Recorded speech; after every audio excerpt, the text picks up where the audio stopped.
It is Bellator lightweight Mike Hamel rolling on a 2-fight win streak right now and back to action on October 1st, Bellator 286, Long Beach, California. Mike, let me just ask you, I know things didn't necessarily start the greatest under the Bellator banner, but got a little win streak going now, and you're back to action. How are things feeling at the moment? It's good, man. I had a much needed surgery, and so that I'd had my shoulder pretty much torn up since my Borix fight. But I wasn't winning fights, and I needed to get some money in the bank before I was able to take 8 months off. And I didn't want to claim a surgery after a loss, and then have Bellator not re-sign me. As I was playing that weird game, so I just had to grit it out, get a couple wins under my belt, and be like, all right, now I can take a vacation. Wow. So I knew you were recovering from surgery. I didn't realize it was something you were dealing with that long. So I guess, in retrospect now, you're not making excuses. You're just being honest. I mean, how much was that really impacting you in your first couple of fights in the promotion? So it was real sore after my Borix fight. And so I had him look at it, and I'd blown this shoulder out wrestling in college before. Like, I tore every single possible thing you could tear in it at the national tournament my freshman year. And so it'd been sore, but it's kind of one of those things where it's like that thing always hurt. So I got it looked at, and they were like, hey, you got a couple torn rotator cuff muscles. They're not fully torn, but the surgeon was like, hey, I don't want you to have surgery again unless we necessarily have to, because people don't recover the same after their second on the same limb. And he's like, if you're able to tough it out right now, and he's like, we'll just tough it out. And so to be honest, I didn't really feel it that bad. I didn't really feel anything during my Nurmagomedov fight. And then it was kind of during my Logan camp that it got lit up. And then during my last fight was ridiculous. Like, I almost pulled out a couple times. So if you see me fight, I typically fight southpaw. And if I threw my left-hander in my Moda camp, it felt like it was dislocating. It would tingle and it'd go numb. And so I fought him orthodox, so I could just use my left hand as that measuring tool, and just throw my right hand. And John McCarthy actually saw me shake out a couple times in the fight, and he's like, I think Hamel broke his hand. I'm like, no, my shoulder feels like shit. That's amazing. So talk to me about your entry into the promotion, right? Because you come in and the two names you mentioned, Adam Borix and Usman Nurmagomedov, for your first 2 fights in the promotion. I mean, do you look at the matchmakers and be like, what the hell? Like, I mean, did I do something wrong to you? Are you guys not fans of mine? What's going on? So I get the Borix fight, right? Like, I needed to save the card. It was my entry into the organization. I took a super short notice. You see it happen all the time. Like, hey, this is how I get my contract. I'll fight anybody. But then when I fought him to a split decision that I mean, obviously I'm biased, but I thought I won. I'm like, maybe they'll give me a tune-up fight. Start building some fan base underneath me. Fuck no. They just shot me straight to Usman. And then I fought Usman super tough. I know only one of the judges gave me the 3rd round, but I think I won that 3rd round, and I could tell in his eyes he was breaking. If that was a 5-round fight, I think I got a real good shot with him. And then just to see him go on the tear he's gone on, I'm kind of like, hey, Bellator, well, let's put some respect on my name. I agree, man. And listen, you've come back in the 2 wins you picked up. Not exactly like you're just beating slouches out there either. So 2 impressive wins. And now to know that you were doing it at, less than 100%, I think even more impressive along the way. So now you get the next matchup. It's Max Rohskopf.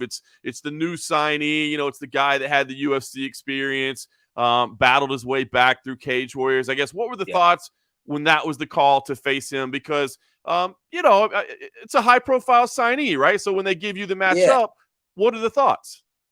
I mean, it's just, of course, just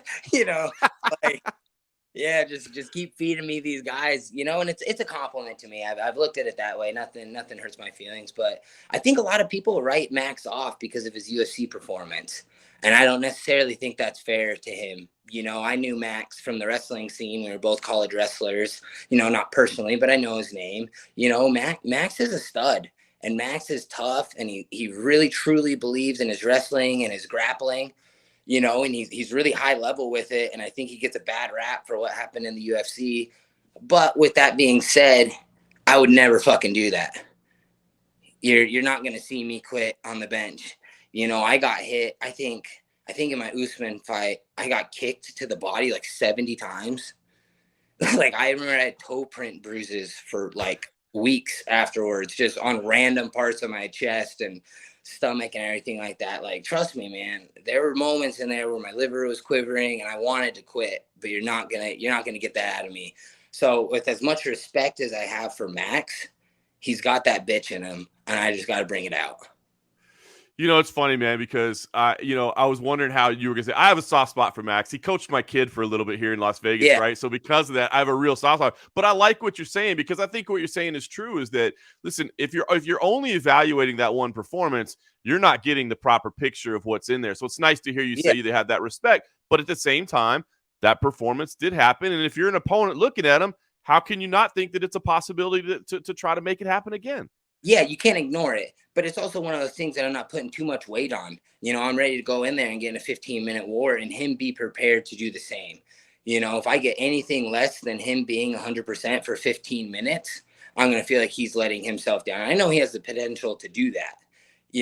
But on the other hand, I'm hoping that the way that I fight and the way that I wrestle and how hard I put the pace on people, that I hope that it will wilt him. Obviously, that's my paycheck and my butt on the line. Has this camp been at the MMA lab this time around? Yep. Every camp will and has been here. I know. I've seen some travel a little bit. Like, I just want to ask, I guess, like training alongside Benson, right? I mean, I know it's not the same car, but he's kind of peaking at the same time as you. I guess I just Yep. wondered if kind of having, the captain of the house kind of getting ready for a big fight, man, if that brings a little something to the room. Dude, it does. Like people are lit up when Benson has fights. Like, I mean, we've got huge names in here. We got Jared Cannonier. We've got a stable of 35ers, so, but it's like when Benson fights, there's just a little bit something different going on in the gym. And, like me and him have given each other thousands of rounds. We've wrestled each other thousands of times, to the point where it's like we're almost sick of each other, but we're in camp together, man. And if Benson's in camp and you're around his weight, you're in camp. So luckily I have a fight signed up, because that's what your body's going to get put through anyways. I love it, man. Like you said, that camp is full of killers, including yourself. But it's just cool to see the respect that the veteran still has. You know what I mean? That everybody has for him in the room, Yeah. because Benson, obviously a true legend of the sport. So, um, Man, in every aspect of life. I love it. So, is this camp been wrestling heavy? I mean, knowing what what Max brings to the table, has this been a wrestling heavy camp, or is Yes. do you change anything? No, it's been I mean, you're gonna see a new me in there. Obviously, like, I mean, I fought my whole last fight orthodox, so I'm able to switch my stances. And Max is such a good wrestler, and he's a big wrestler, right? Like, I'm coming up. This is gonna be my third fight at 55, but I mean, I fought the majority of my career at 45. I'm not a huge 55er. I think I'm what most 55ers should be, because I'm not cutting a shit ton of weight, not killing myself. But Max is big. He's 6'1". He's rangy, and he truly believes in his wrestling. You can tell he's a little bit more uncomfortable on the feet, so he forces the grappling action. But it's good. We've got a ton of 70-pounders that were all Division I wrestlers. So I've been doing rounds with 70-pounders this camp, and when you get one of those guys on top of you, if you're able to get up, it gives you a lot of confidence. So I've been doing the right things to get ready for this. Is lightweight where you intend to stay, or is this still kind of an experimental run for you? No, lightweight's where I'm making my living now. But if I get up there and they put a number by my name, and they want to have some match for the belt, they want to see me and Boris fight again at 45, and there's some big dollar bills by the end of it. Listen, I'll cut my ass back down there, but nothing less than a bunch of money. I love it. All right, well, I got to ask you before the lightweight division is the only place you're contending. It's also on the fighter cooking scene out there. I mean, you're kind of rivaling cooking with Volk out there, with the cooking and kicking it with Mike. I mean, talk to me about this. Literally, Volk cooks in the kitchen, man. He doesn't want to get me. I can see my backyard right now. I actually just got a big custom offset smoker built for me. So for those of you guys out there that don't know what an offset smoker is, it's as like old school and Texas barbecue as you can get. So on one side, it's got a giant firebox, and then you've got it going through the big cooking chamber, and then it's got a big smokestack. So your only way to control temperature on this thing is how big the log is that you're throwing in and how much you've got the smoke door open. Right. And so I've been messing around with that, but I'll tell you what, it's some of the best barbecue ever. I told my wife, I said, when I'm done fighting, man, I said, I'm opening up a catering business or a restaurant or something, because That's what's up. I just enjoy doing it. You know, I've got a Traeger. It's super convenient for, like, I can throw 20 chicken thighs on there and an hour later they're done. I'm not really worried about it. But I mean, if I'm cooking for like people, I'll throw on some racks of ribs, some brisket. We don't play no games in the Hamel household with the smoke. All right. See, now we're talking. I mean, listen, since you're not cutting that much weight, I'll just continue the conversation because, look, I got a pellet grill, and I love the pellet grill, man. Yeah. It's solid. But I do feel like I'm cheating a little bit. I feel like I'm cheating. So to hear that you're out there doing it with the offset, the old school way, you're having to regulate the smoke and I mean, bro, Yeah. I got hats off to you, man, because that's some intense stuff right there. Thanks, man. Here, it's wrapped up right now, but I'll show you this. So I had to get a wood dealer. How stupid is that? What? I had to find some dude, because you can't just go to the gas station and buy wood. It'll ruin your meat. So you've got to get wood that's been kiln dried and aged over the years. So look, I got about that's all pecan wood right there. Wow, look at you. Yeah. So dude, I'm working my way to being real legit on that thing. I still got some stuff to learn, but I got a guy who sponsors me. It's called Fat Ox Barbecue, and he's been kind of mentoring me through it. And I mean, he travels around the nation and goes to barbecue competitions and stuff. So it's a cool little side gig, especially when I was recovering from surgery and my wife was at work all day. I was bored as shit. That's a good time to pick it up, dude. I'm telling you, man. I'm born and raised in Texas, man. A good brisket done right on a low, slow cook like that, bro. You can't beat it. Dude, it doesn't get any better than that. The first brisket I did, though, I was like, oh, shit, I understand why this is so expensive.